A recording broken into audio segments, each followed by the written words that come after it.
देखते होता हमारे उड़हिया बैठी के पिपरा के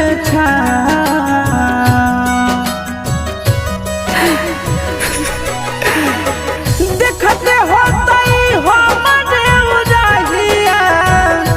बैठी के पिपरा के रुक रुक रुक अरे टरेनिया रुक रुक रुक रे टरेनिया ले ले चल जनुआ के गाँव रुक रुक रुक रे टरेनिया।